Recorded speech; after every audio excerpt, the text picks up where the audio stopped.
Well, hello everyone. I'm both back from a couple of about a month since I guess I did the last stream. Also, I've gotten this fixed again. If anyone was here for the last time, or well, no one's here now. For anyone who's been watching through the archives, you might have noticed some technical difficulties in part 3 of the Thorndale to West Trenton one, but I've gotten those dealt with. So I'm, being forced to use the new streaming thing here. So anyway, don't know if people are gonna show up. I might want to have the emergency one going just in case.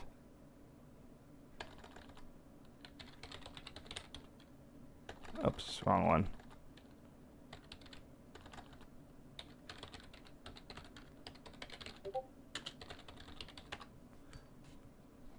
There we go. Let's see if, just in case stuff's still broken, I'll have this up as a backup. There we go. Backup. There we go. Yep.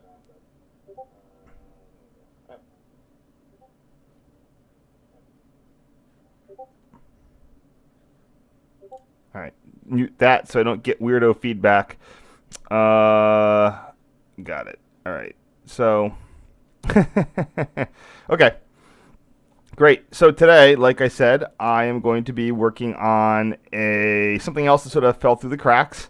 Nothing that was lost like some of the other things, but just stuff that I just sort of forgot about because I had some labeling issues that seemed to be falling in the 2005 category when it was actually 2003. It's not going to be a pretty short stream today. And it's going to cover one of the last NEC trips I took back during my college days, which ended in 2003. Basically, between the end of finals and graduation, I think that I came back via the train. I don't know what the heck I was doing. All I know is that at some point at the end of May, I took an NEC trip. But maybe it was after. No, it was before graduation. So I think I came down with stuff on the train and then came back with my parents in the car, and then we loaded everything up for one final hurrah. But anyway, it's about 30 pictures and a pretty basic NEC trip, and it's sort of the stuff. Most of these I reprocessed years ago, but this one I said fell through the cracks. And we're going to see first if anyone's on. Oh, looks like we got some people. I don't know if we've got some people. Anyway, I'm just going to start going here. I think the best stuff is in the beginning, but we'll see. So, start off at the Meriden Amtrak station. This was the closest place to where I went to school. I actually just visited this. It's unfortunately been sort of rebuilt with the Connecticut Springfield commuter rail. So when I got there, it was like a concrete, an asphalt pavement with a duckboard, and then they upgraded it with this nice canopy that you see. They paved the platform and they put in this little holdout platform that's probably 3 feet wide, and I used that once in service. And then today it's just 2 high levels with a gauntlet track, and they closed the crossing and they put in a stupid elevator thing that takes forever to use. Anyway, back in 2003, Amtrak was still running its original. They had here we see a Phase 4 heritage painted P40, number 827. I'm not sure whatever happened to number 827, but it was still running in 2003. And the good news is I have all the original names here ready to go, so won't be needing to shuffle around.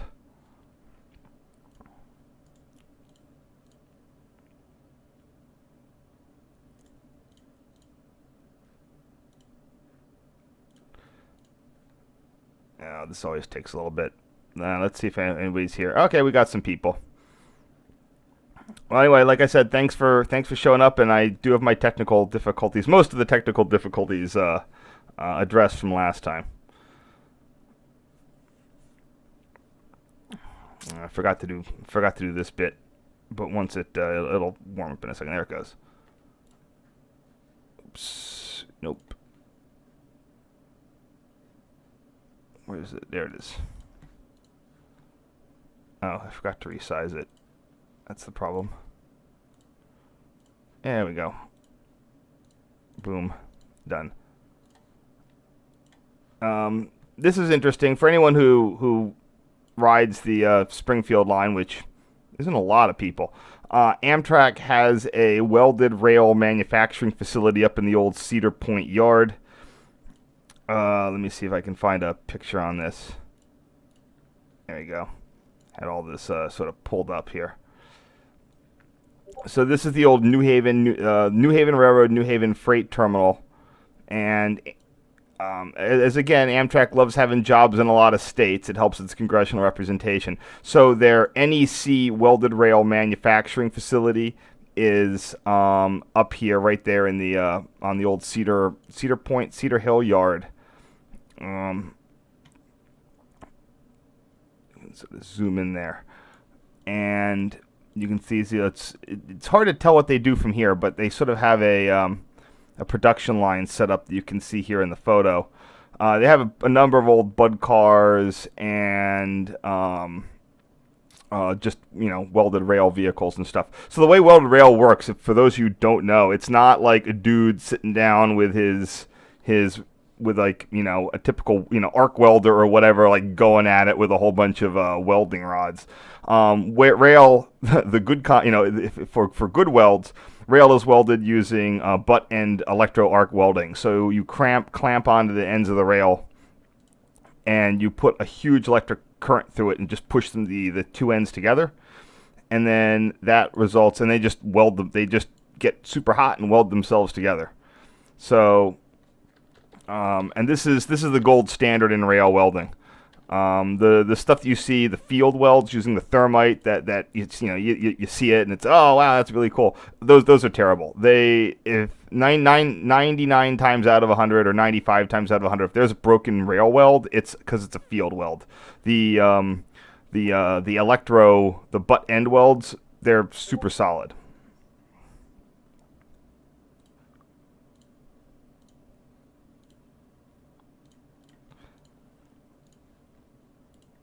And here we have all the rail they have. So I don't know how much rail Amtrak actively drops.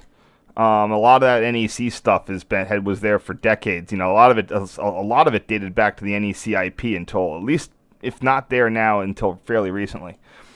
So I don't know if they're doing this for just themselves, if they're doing it for like MBTA or other sort of tenants. Clearly Amtrak does have stuff, or does it take them a year? Does it take them a while to build up the stacks of welded rail to actually use them? I'm not sure, but this is where it is, and it's clearly still there and still doing its thing.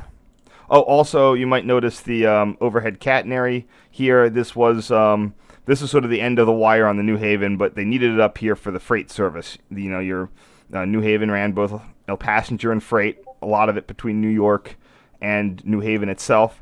There's a lot of New England manufacturing, a lot of manufacturing and stuff in New York City. So that was a pretty active freight corridor. So here we go. Sorry about it. I sort of jumped the gun there with these New Haven catenary jobbers here. Let's see what I called this back in the day.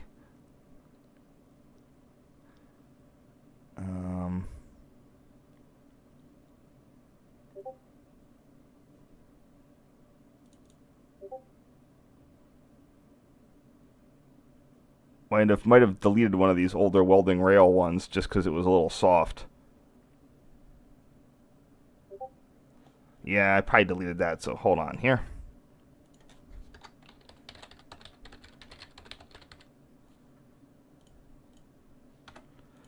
I can do better names than this. Okie doke.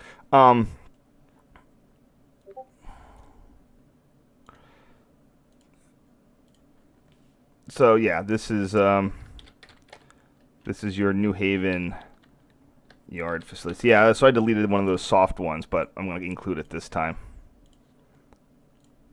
I think that these overheads are still there. Let's check. There it is. Yeah, they're still there. One there. There's another one. There's another one.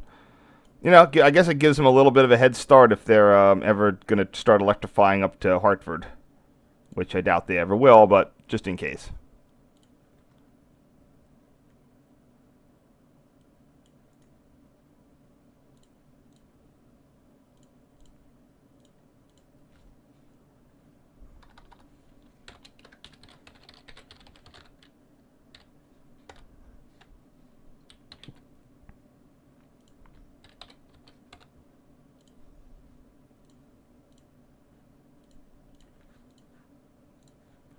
All right.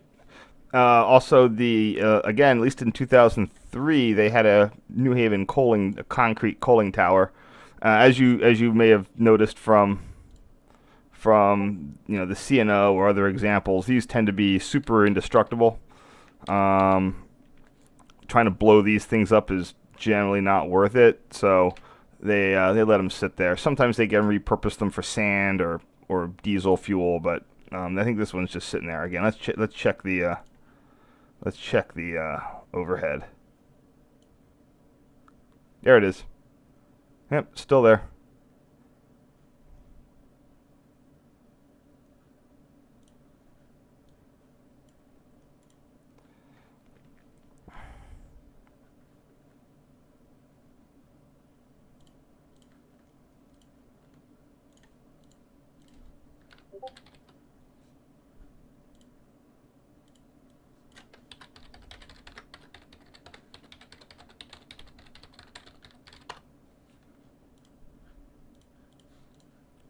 Next, here we have Mill River interlocking.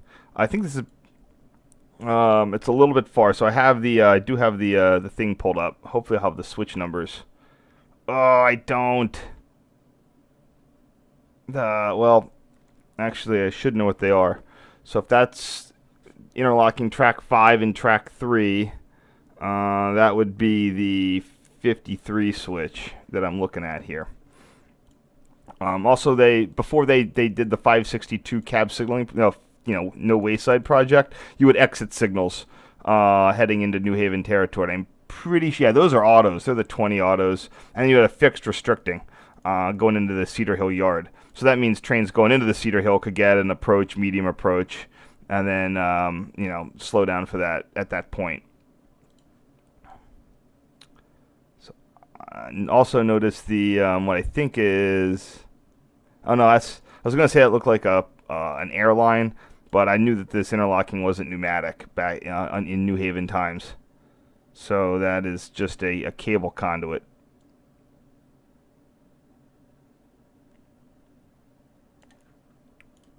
This is gonna be, I said, 53 switch. I guess I got a little ride in the rear vestibule here, or I was zooming through, but my camera had such poor zoom back then, I'm assuming this was me in the rear vestibule.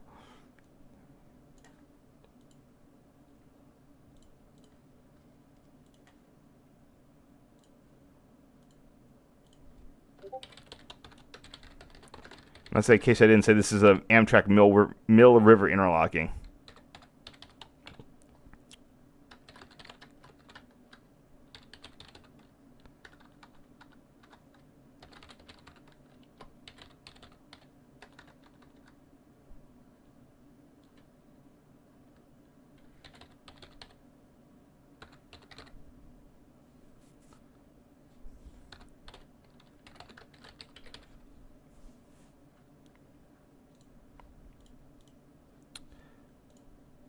That's a mouthful.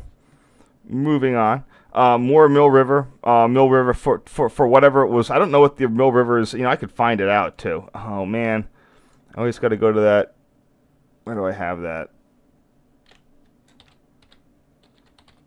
Yeah, hold on a second. I know I have a diagram of Mill River here in the North American Interlockings thing. They got one up. This is a great resource, and the guy's continuing to add to it too. So keep checking back. at NorthAmericanInterlocking.com. Mill River diagram. Yeah, here we go. So originally as configured, this is what I suspected. The straight route was to Hartford. It's not the New York, New Haven, and Boston. It's the New York, New Haven, and Hartford. Then fast forward a bunch of years, and hold on. Let's see what we have in some pictures. No, that's a bad one. That's a bad one. That's a better one. This would have been in 1955, so it still doesn't really matter. But it was manual. But after Amtrak went over everything, I'm gonna find it. You can see that they've the Boston now has the straight route. Amtrak electrified around the year 2000, but they had done a lot of work in prep to that. So you saw speeds sort of went up. A lot of interlockings were reconfigured. There wasn't much. There was a lot of the whole Boston New Haven to Boston line needed a lot of work, especially in signaling, and they did that first, and then they added the overhead catenary. So you had train. They had all the towers got closed sometime in the 90s or late 80s, and they put in concrete ties, and they got a lot of the speeds up, at least to 110. That was pretty much all the diesels could handle.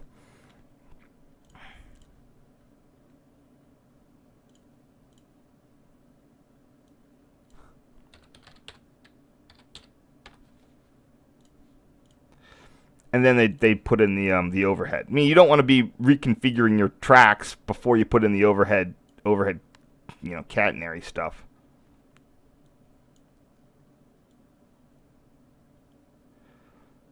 This is where I wish I had another. I could get these exact switch numbers, but I don't kind of feel like it. But hold on. Amtrak NEC switches always use the system of they're based on what tracks they connect, so you can always just sort of look at a diagram. But I always forget which how they do that. So this would be go to the diagram here. So this is track 5 and track 1. So I think it would be 51.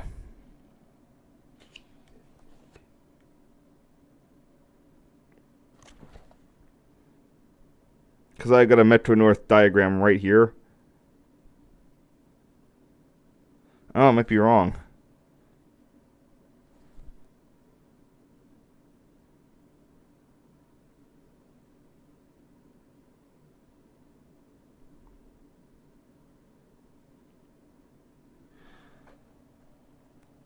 It might be 25, not 53. It would be 35.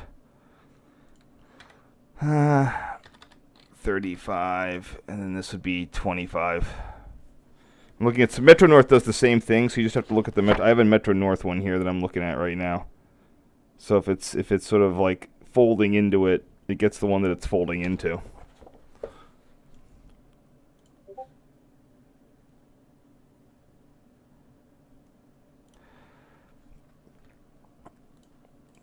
The New Haven made it difficult because they don't use their tracks don't go in sequential order.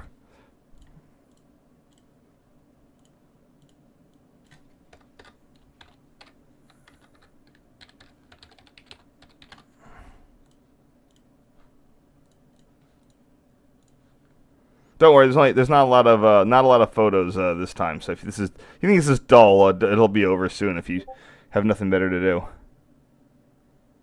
So here we have the eastbound signals into Mill River. Unfortunately, when I take NEC trips now, I'm usually leaving Boston later in the day, or I'm almost always coming out of Boston. So that means that by the time I hit New Haven, I don't have a lot of great light.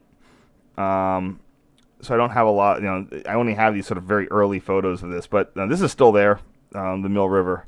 I assume it would have cleared an external locking for the New Haven, but I'm not entirely sure. Sorry for the Springfield line now. They might have left an intermediate at around the Cedar Hill yards just so they could start the 562. I have a timetable I could check. That would make it easier for them.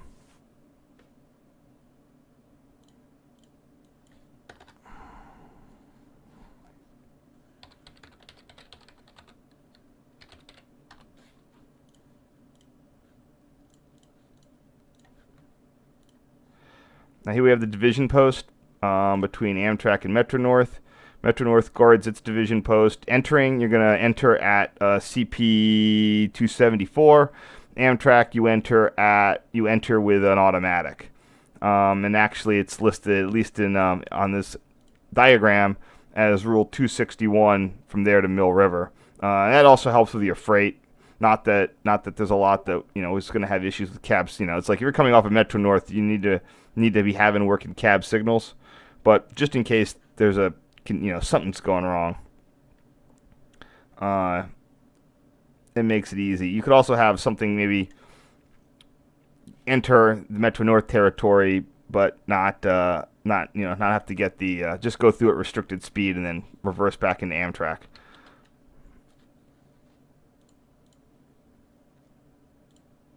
There we go. This color balance is really helping me out today. You can see the division post there. I think that's also got radio information. What's up there? I don't know what that is. Huh. And it's looking at Amtrak shoreline signals 72.8 or 728. Track. Look at the diagram. Give me track 4, so it's track 6421.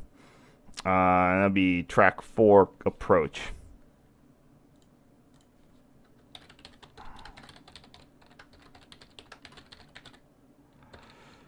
$78.2 728.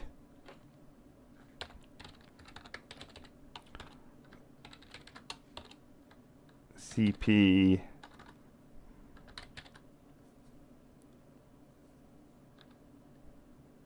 trying to figure out which signaling station this would be. Probably so we'll get a look at whatever Fair Street was.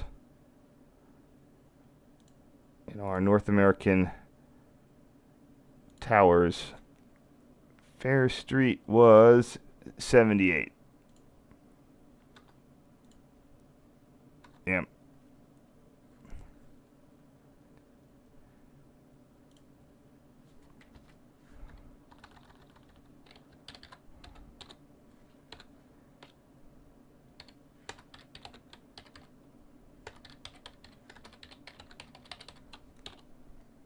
And that's the 21 switch.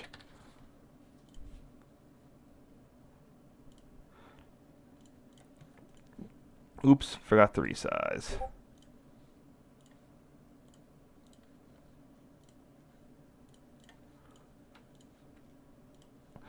Here we are. I'm not sure which. Again, I'll have to look at which tunnels these are. Whoop, wrong thing. There it is.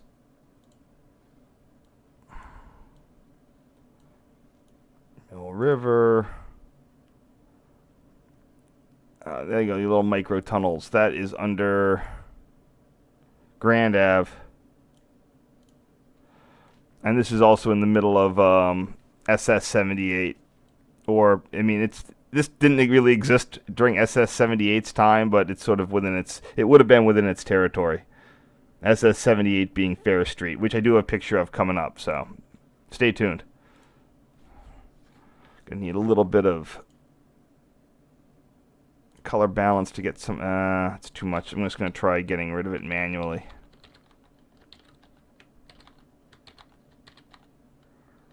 Yeah, I got that purple problem. So this would be.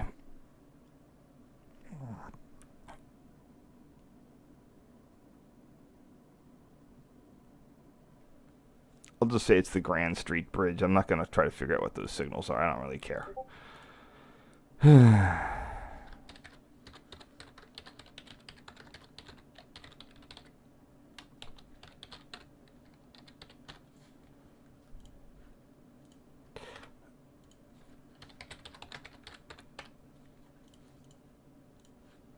And here we have the this is the Metro North, the New Haven State Street, SLE, and Metro North station. So some Metro North trains will actually terminate here. It serves the New Haven Business District a little bit better. In 2003, that station was brand new, and it also only had a single island platform serving tracks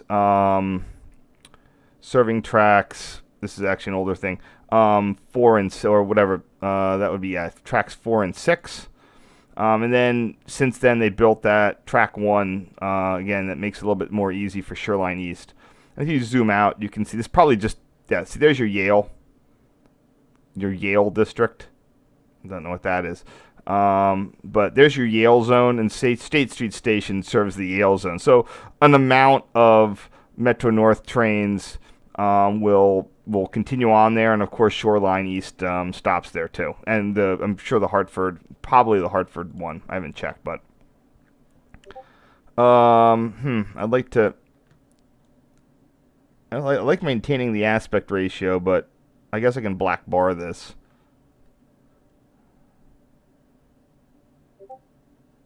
Because it literally is coming with black bars right now. So.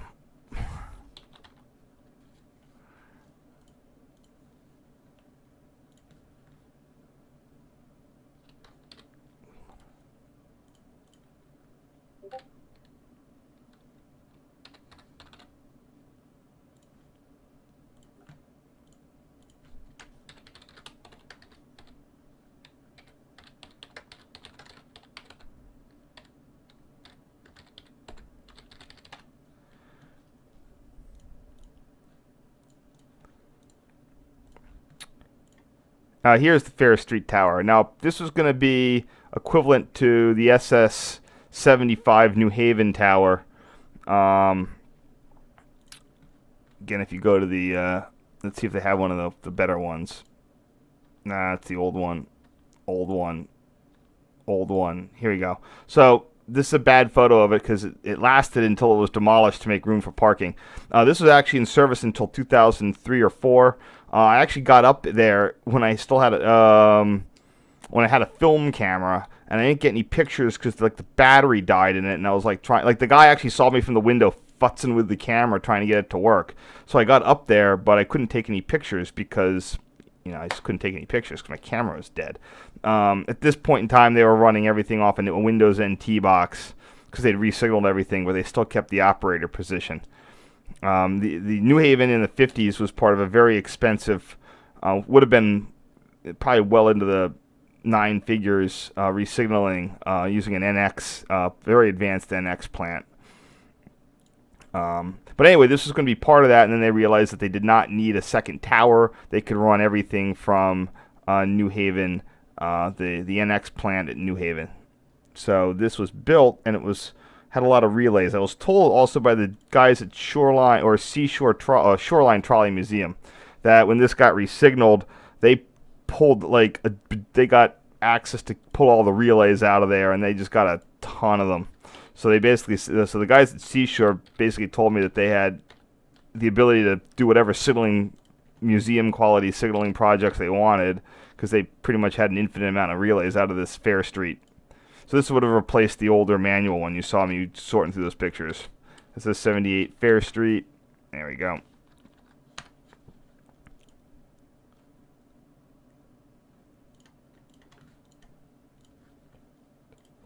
And of course, platforms at New Haven. I'm not sure what I would have called this. Meriden. This was right after they put in the new bridge. You can tell that the ramps up there aren't there because that was a big. It's there today, but they want to build a. Here again, I keep going there. There it is. So that bridge did not exist. They put it in just as part of the improvement projects, and they had to do this. They had to sort of roll in this prefabricated truss span over the overhead. So that was this big mega project kind of thing. It made a lot of news at the time, at least locally. So here in 2003, it's the truss is in, but it's not open for service.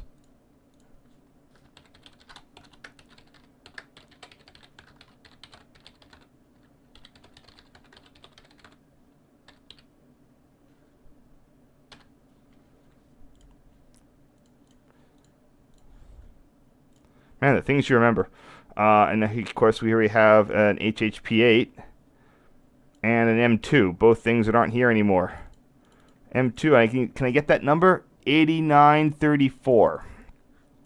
You can look that up to see if it's an M2, 4, or 6. I never knew my Metro North roster very well because their stuff is sort of bland. Even worse with the M8s. So that's 8934 and Amtrak 658.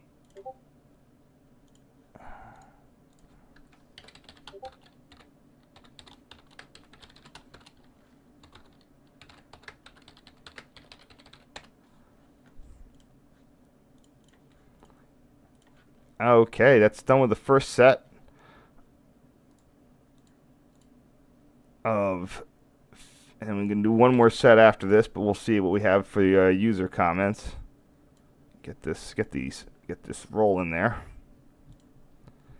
Oh, what do we have? No, you didn't, Brian. You didn't miss much at the beginning of the stream, or I don't know how much you did miss. I don't think you missed much. So the issue of MBTA electrics has to do with they don't have any space to have the maintenance facility. There's no room at Southampton Street Yard. It's really hemmed in. There's barely enough room for Amtrak there. Other places like Reedville, you could do it, but again, I think that locals have their eyes. And the real estate in the Boston area is very expensive. There is an old New Haven shop facility in Reedville or the Reedville Yard, but I heard that CSX is holding on to the Reedville Yard because the property is worth a lot, and I'm betting the town of Reedville wants the former New Haven Railroad shops to be something not electric. So you keep going down, and then you're into Rhode Island, and Massachusetts doesn't want to have their electric shops in Rhode Island, because they're just paying. That's creating Rhode Island jobs. It comes down to practicalities. It's more green, but when you start getting into local land use, that's where it bogs down. I'm sure people would like to do it, but we've set up a system. After the excesses of the Robert Moses era, especially in Massachusetts, we've set up a system. Especially in Massachusetts, after the Mass Pike went through and demolished a whole bunch of people's homes. So both in Massachusetts, New York, and a lot of other places, we have a whole system that's set up to veto any sort of improvements. It's like a veto-ocracy. It was made with the best of intentions of not letting governments or private industry steamroll residents, but now you have a situation where anyone can veto anything. And then the only place, I'm sure if there's Rhode Island would like it, but Massachusetts isn't going to pay for a yard in Rhode Island. I remember when New Jersey built that Morrisville yard south of Trenton. That took a lot of doing. Probably had to work out where those workers technically signed in too. So they might have some sort of weird thing where the workers sign in at Trenton and then go out to Morrisville. I don't know. There is a crew base out there, but where workers sign in can deal with where, what state they're in, where do they pay taxes, and blah, blah, blah, blah. So, fortunately, actually, New Jersey doesn't have a lot of payroll taxes, so I don't think they'd actually miss anything. They tax you based on where you live.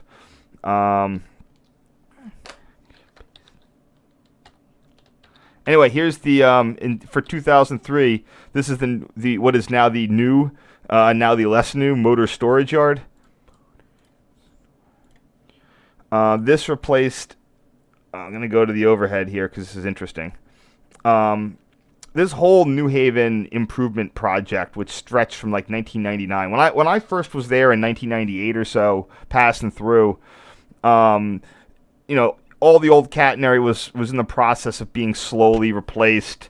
And trains were generally stored over here. They had just a bunch of weirdo through tracks, so trains would pull out of the station, and they'd sort of pile them up in this area right in here. There's a little bit of that today, but there's the wheel mill. And so this is where all the motor storage stuff was. And then you can see they built this new motor storage yard there. Then they built the new SLE. I think the SLE facility was always there.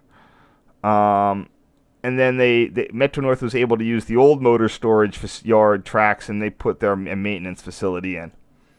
Either way, it's sort of straight in, straight out. You don't have sort of like trains having to go push me, pull you, going in that way. And this was right after they built it, and before there was like, the wire was on and populated.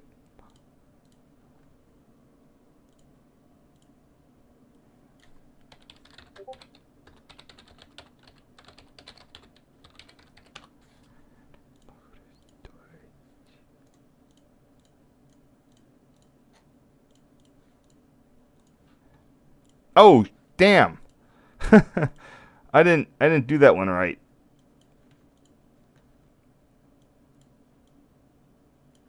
I didn't color correct it, and it looks like trash. All right, here we go. Or did I color balance it?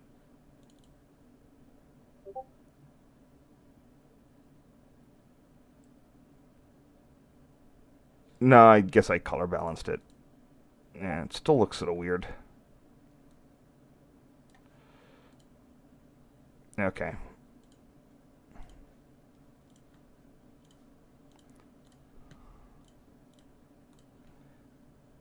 Next.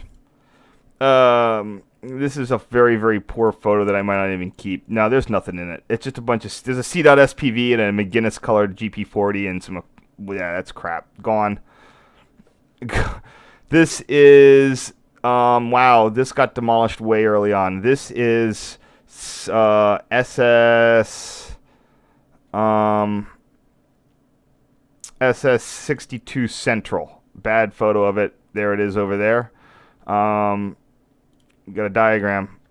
But SS62 Central is the yard tower in Bridgeport. I gotta pull that up. I gotta shift over to Bridgeport. There it is. So once trains cross the Peck River, there's an intermediate Metro North yard there, and Central Tower. You can still see the pad was right there, and it was one of those things where I actually have a photo of Central somewhere. I can pull it out. Hold on, this is interesting.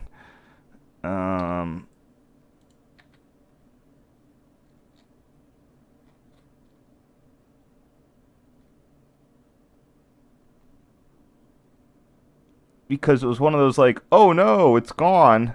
I have one other picture of Central.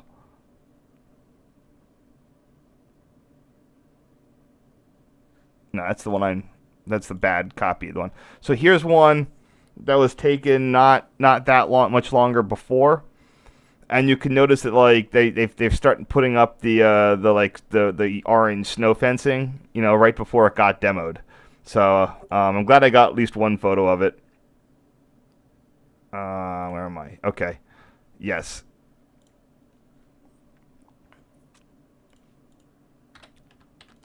So, and these are, I'm now on an NEC train. So, when I first started taking these trips, I'm sure I mentioned this before, Amtrak was still doing a lot of pick up, and like would literally your cars would connect to an NEC train. Like your train would come in, drop off, like you'd sit as a car, and then you'd get connected to the NEC train. And then they just realized that this was stupid, and they just started doing across the platform transfers. So I'm now in a regional, so I don't really have, I'm not really looking out the back anymore.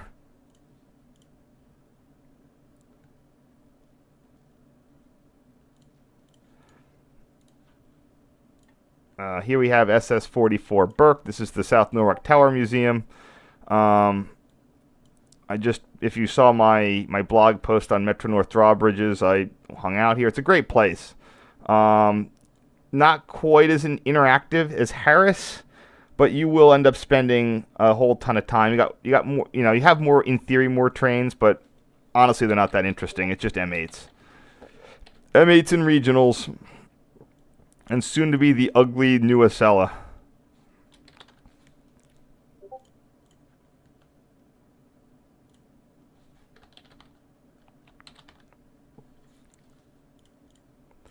I don't think I was calling this. Oh, there it is. I did get those did call it Burke in this one.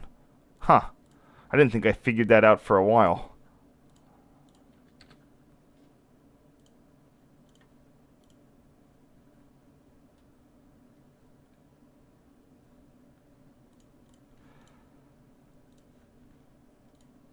Here we have SS34 Stamford or Stam. Let's go to the charts here on this. Oh, 38 Stamford. I thought it was called Stam for a while. This one is interesting. Like I said, all New Haven towers kind of look the same, but some of them would have USNS. Some of them would have some sort of pistol grip thing, maybe with mechanical levers, maybe with not.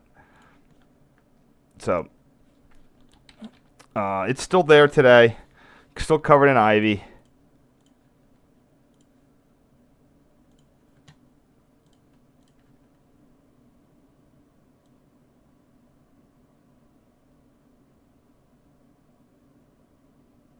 Come on, where is it? Oh, I got the number wrong and the name wrong.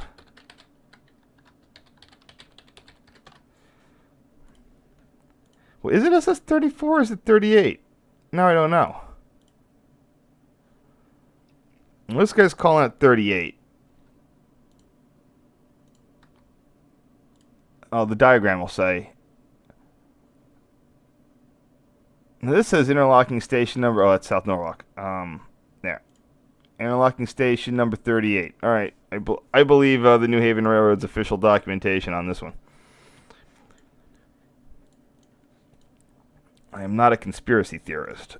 Okay. Oh, here's a neat bit. We got the Metro North wire, at least inspection train, if not wire fix-it train, with a caboose on it.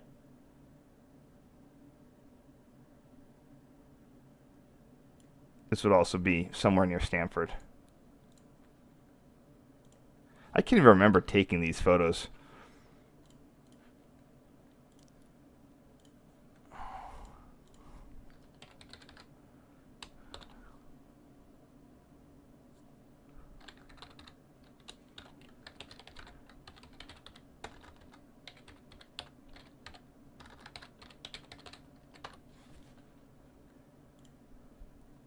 I know the reporting marks for Metro North are MMCW, but I think that makes no sense. So I just go with MNRR. It goes along with the Long Island Railroad. This is not a tower. This is the power dispatcher's office at Coscob. I don't know what to call this because it looks tower-y. I think I just call it SS something something Cobb 29. The SPR.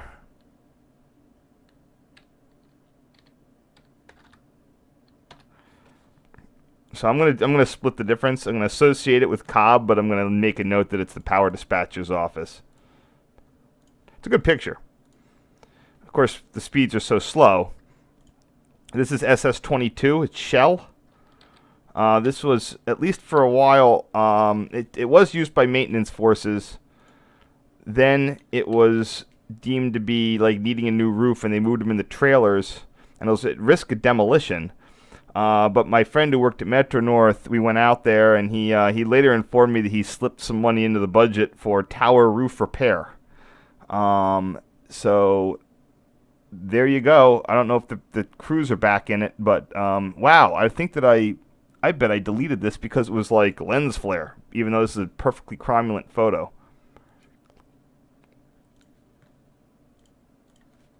SS22, Shell.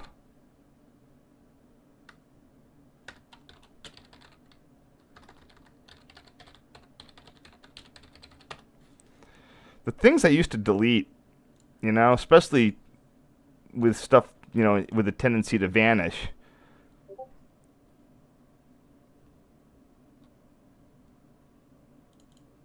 Let's see if I accidentally did. Oh, there's a film picture there. Yeah, it's one of the better pictures, too. And I just deleted it because it was a little bright. Dumb. Oh, hey, here's Oak. Oak, at some point, had its Penn Central sign stolen, but here in 2003, it still had its Penn Central sign. which is nice. Oak is still there. It's for the Oak Point Yard. This is SS3. And I can actually probably go back in time and figure out when it had its thing stolen.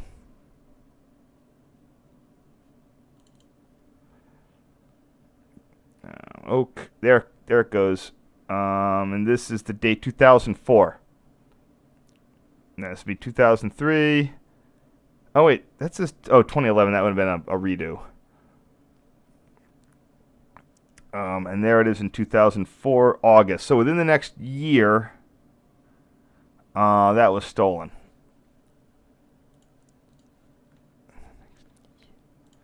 But remarkably, SS3 Oak is still there. And it's going to get the higher quality photo that it deserves. I wonder who got that sign. Someone's got it. It's going to show up somewhere. I mean, it's in some guy's basement right now, or den or whatever. I mean, honestly, I'd prefer it be stolen and preserved than demolished.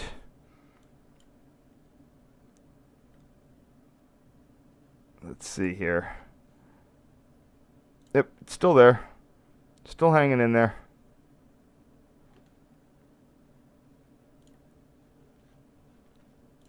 Oh, I should. Okay, yeah.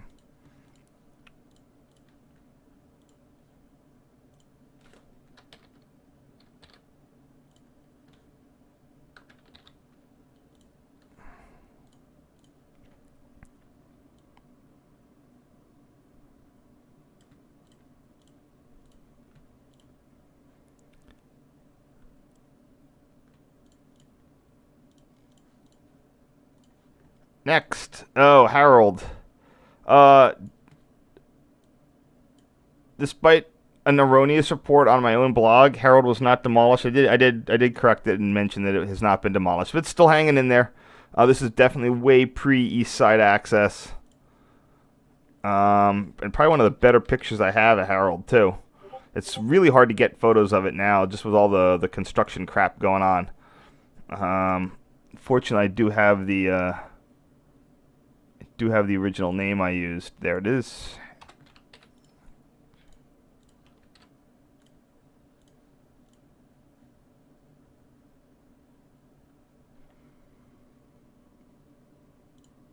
Yep, there we go.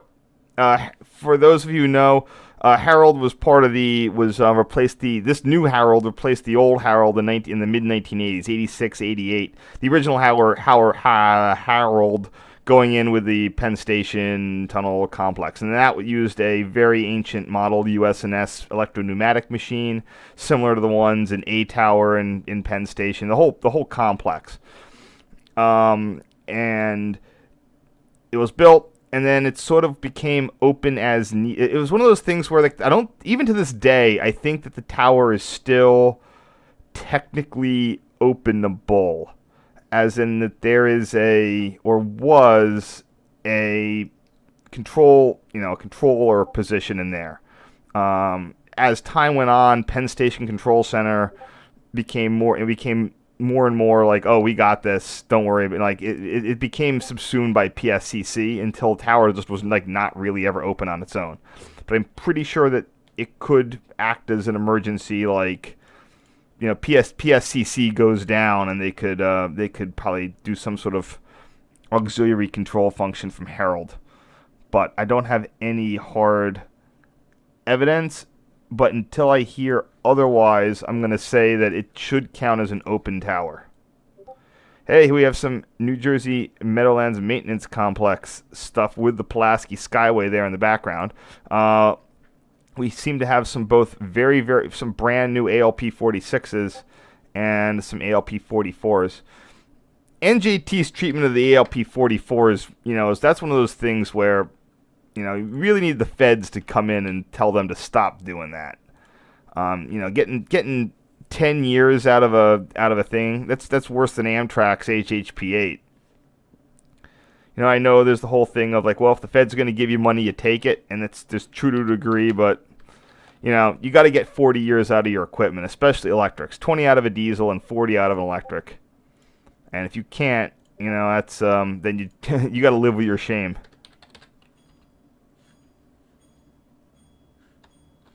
Got to figure out how to spell Pulaski Skyway.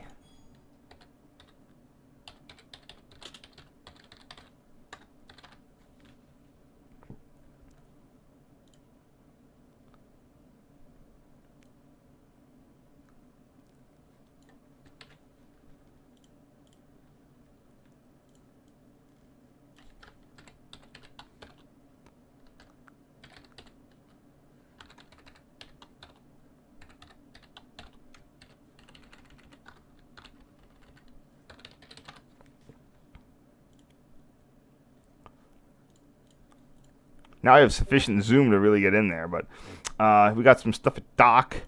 Not sure what I was really trying to get here. I bet I deleted this because this is sort of like what's going on here.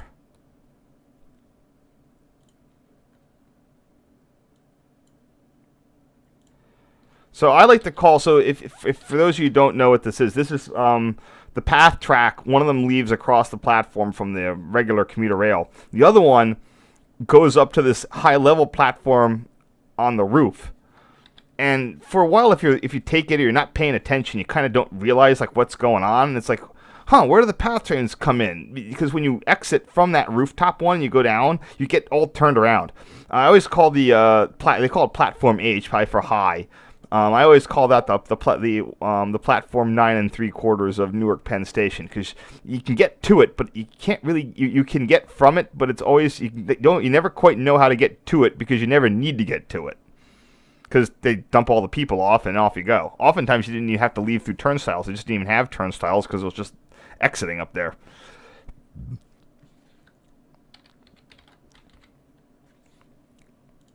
Yeah.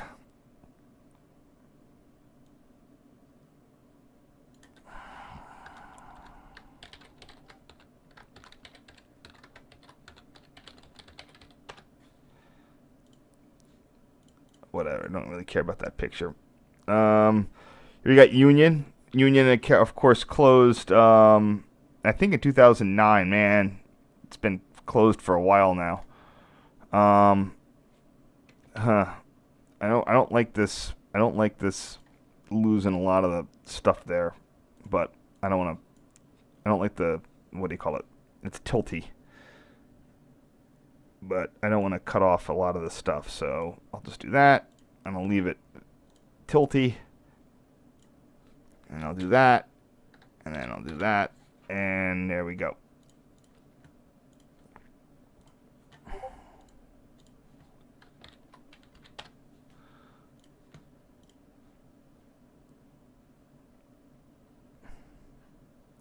I took so many pictures of NEC towers way back in the day that I just sort of stopped. That's a common problem. And here we have a nice North Philadelphia. I dumped this one. I know that I already looked ahead of time. I did not save this because it was blurry. But again, I'm reevaluating.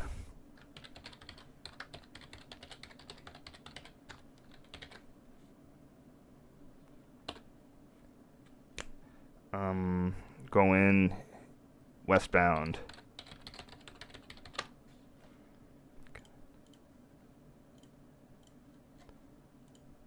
There we go. And that's all she wrote. That should be it for tonight. Like I said, I told you I'd get you out of here quick. Let's see if we got any questions.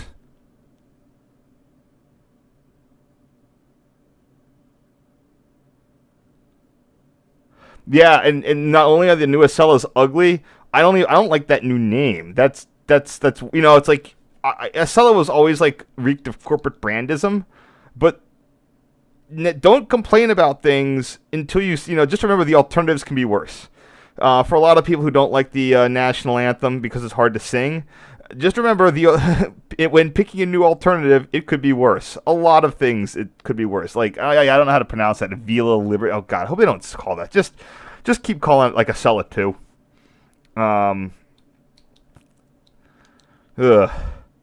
Not only is it like corporately branding, the whole thing of calling it Liberty is just like some European company patronizing us to think that even despite the fact that it's clearly not buy American, that they're putting a veneer of patriotism on it. I mean, that's just, I mean, it's like, woo, we have all the worst, you know, it's like, in terms of creating it, you know, we literally have the least value added in that whole thing. It's hey, we get to bolt all these awesome high-tech parts from Germany and Japan together. That's helping. It's not helping at all. Like, that's trash work. We honestly don't want it, and all it does is raise the price. You know, we should be doing all that. We should be working on the design and the high-tech manufacturing, not the bolt together. Anyway, transpanine, man, like, they need to have the original transpanines, like the ones that were like bubble, like they're almost like AMC Pacers, in terms of how much glass they had on them. Anyway, thanks for watching. I'm not sure when. So I'm glad I found this one-nighter. The next one I'm going to be doing is I actually should be able to have this since it's all working again. It's going to be on the night of the 19th to the 20th, and then the 20th to the 21st of October. So it's less than 2 weeks. It's going to be a two-part. I'll find something two-party to do. Probably, I've been ruining this one. It's probably going to have to be my New York City Transit Museum one. It's just kind of dull. I mean, not really dull, but it's a museum. Where is it? Transit Museum.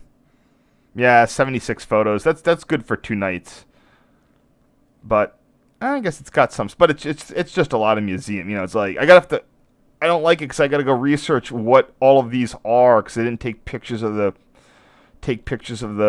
numbers. So I gotta go and find all the damn numbers for them. Oh,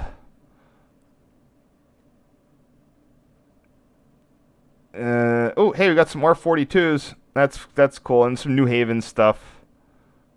So I guess it's not all bad, but yeah, actually some pretty good Metro North stuff here. So there you go. All right, not bad, but getting through that Transit Museum pictures is going to be a slog. So I will see you guys next week. Let me see if I can figure out how to turn this off.